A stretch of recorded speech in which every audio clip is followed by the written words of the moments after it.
প্রিয় দর্শক, দেখতে পাচ্ছেন আমাদের খোকসা বাস স্ট্যান্ড চত্বর থেকে ইসলামী আন্দোলন বাংলাদেশ হাত পাখার পক্ষ থেকে আমাদের খোকসা থানা সম্মানিত সভাপতি আলহাজ আনোয়ার খান, সৌদি প্রবাসী রেমিটেন্স যোদ্ধা সৌদি আলহাজ আনোয়ার খান, তিনি আমরা দেখেছি যে সকাল থেকে খোকসা বাস স্ট্যান্ড চত্বর থেকে ইসরায়েলি যে পণ্য সেটি বয়কটের জন্য প্রত্যেক দোকানে গিয়ে গিয়ে তারা প্রত্যেকের কাছে লিফলেট বিতরণ করেছে।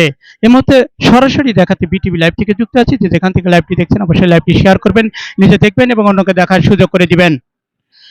এছাড়াও কাজ করেছে আমরা দেখেছি ইসলামী আন্দোলন বাংলাদেশ হাত পাখার যে সকল স্বেচ্ছাসেবক এবং নেতা কর্মীরা রয়েছেন তারা উপস্থিত রয়েছে।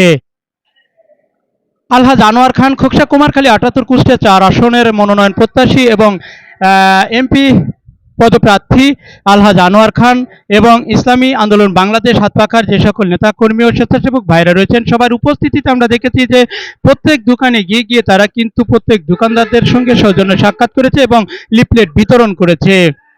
খোকসা বাস স্ট্যান্ড চত্বর থেকে শুরু করে তারা খোকসা বাজারের শহরগুলোতে তারা প্রত্যেক দোকানে গিয়ে তারা কিন্তু আজকে প্রত্যেক দোকানদারদের সঙ্গে সৌজন্য সাক্ষাৎ করেছে এবং লিফলেট বিতরণ করেছে। পরিশেষে তারা জানিয়েছেন যে ইসরায়েলি যে পণ্য সেগুলো কিন্তু বিক্রয় করা যাবে না এবং সাধারণ যারা ক্রেতা রয়েছেন তাদেরকে নিষেধ করা হয়েছে যে তারা এই ইসরায়েলি যে পণ্য সেগুলো কিনতে পারবেন না। এই বিষয়টি নিয়ে কিন্তু আমরা দেখেছি যে খোকসা বাস স্ট্যান্ড চত্বর থেকে ইসলামী আন্দোলন বাংলাদেশ হাত পাখার খোকসা কুমারখালী ৭৮ কুষ্টিয়া ৪ আসনের মনোনয়ন প্রত্যাশী এবং এমপি পদপ্রার্থী ও খোকসা থানা সম্মানিত সভাপতি আলহাজ আনোয়ার খান, তিনি নিজেই কিন্তু পায়ে হেঁটে হেঁটে আমরা দেখেছি যে খোকসা বাস স্ট্যান্ড চত্বর থেকে খোকসা বাজারের শহরগুলোতে প্রত্যেক দোকানে গিয়ে গিয়ে তিনি লিফলেট বিতরণ করেছে এবং প্রত্যেক দোকানদারদের সঙ্গে সৌজন্য সাক্ষাৎ করেছে। বিস্তারিত দেখাতে সরাসরি বিটিভি লাইভ থেকে যুক্ত আছি। যে যেখান থেকে লাইভটি দেখছেন অবশ্যই লাইভটি শেয়ার করবেন, নিজে দেখবেন এবং অন্যকে দেখার সুযোগ করে দিবেন। দর্শক মন্ডলী, আপনারা জানেন যে ইসলামী আন্দোলন বাংলাদেশ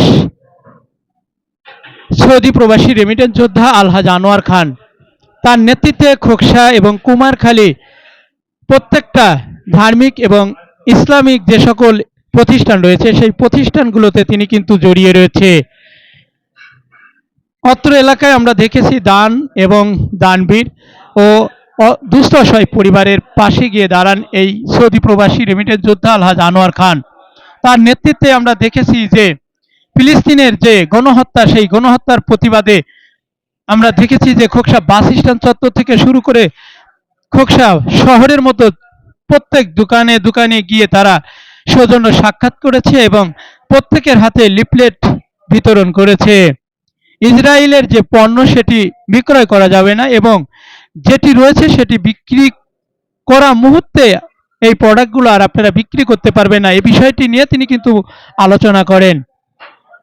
এবং দেখতে পাচ্ছেন ইসলামী আন্দোলন বাংলাদেশ হাত পাখার যে সকল স্বেচ্ছাসেবক এবং নেতা কর্মীরা রয়েছেন সবার উপস্থিতিতে আমরা দেখেছি যে খোকসা বাস স্ট্যান্ড থেকে শুরু করে খোকসা শহরের প্রধান প্রধান জায়গা প্রদক্ষিণ শেষে তারা কিন্তু আবার এই লিফলেট বিতরণ করতে করতে খোকসা বাস স্ট্যান্ডে অবস্থান করেছে।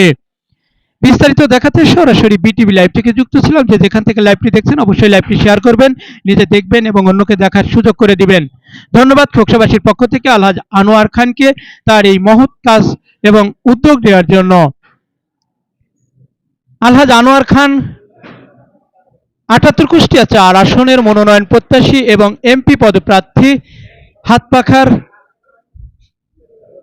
ইসলামী আন্দোলন বাংলাদেশ খোকসা থানা শাখার সম্মানিত সভাপতি আলহাজ আনোয়ার খান, তার নেতৃত্বে আমরা দেখেছি ইসলামী আন্দোলন বাংলাদেশ যে সকল নেতাকর্মী এবং স্বেচ্ছাসেবক ভাইরা রয়েছেন তারা বাস স্ট্যান্ড থেকে